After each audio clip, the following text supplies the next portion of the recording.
One of the things I really like about 360 is there's just a welcoming, non-judgmental atmosphere. We don't know why people are in their circumstances, and it doesn't really matter. We're here to help. I think part of what any volunteer or staff member has to do is helping the kids get through some pretty significant situations.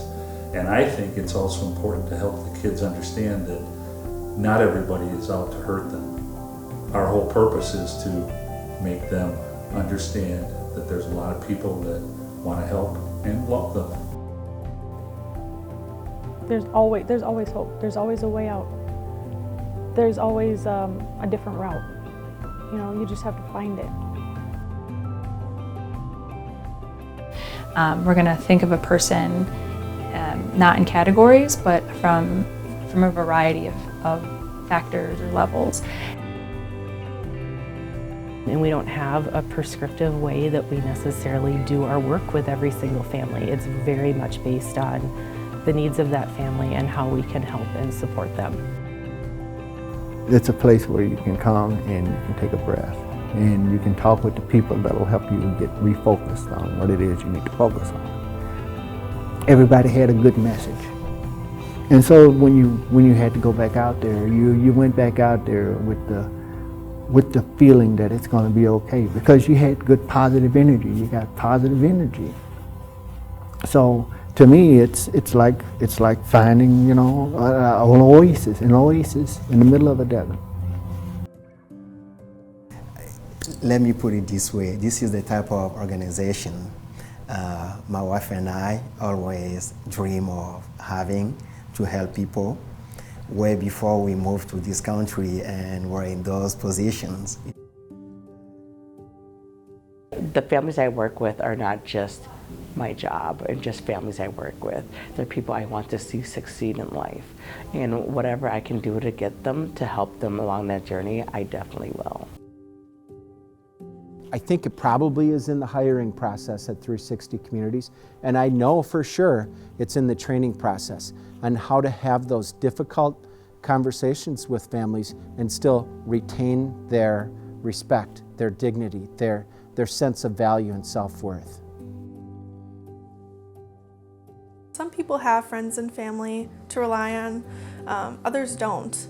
So having us kind of start from the ground up and build a good support system, so even if they've been out of shelter or haven't been working with outreach for years, they still know that we're a safe place, that they can call and speak with someone and get the support that they need. There's always going to be a special part in my heart for them because I think that it saved my life.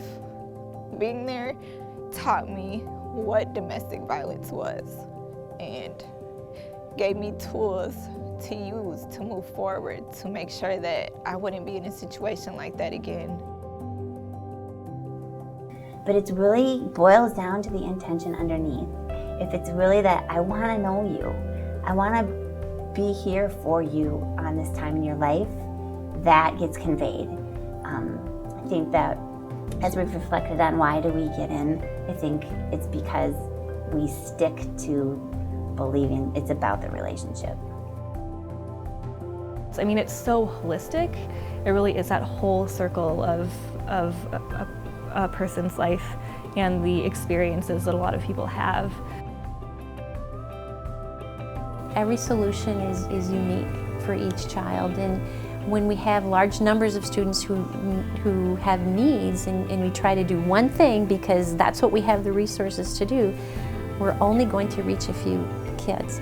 This is a model that really empowers the system to work for kids, and I think that's fabulous. How often can we say that? This system really works.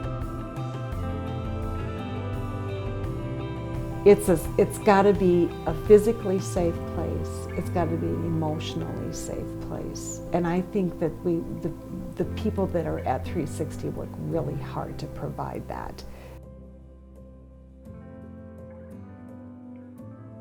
But I've said this for years, is that I've never done anything that's been more fulfilling in my whole life.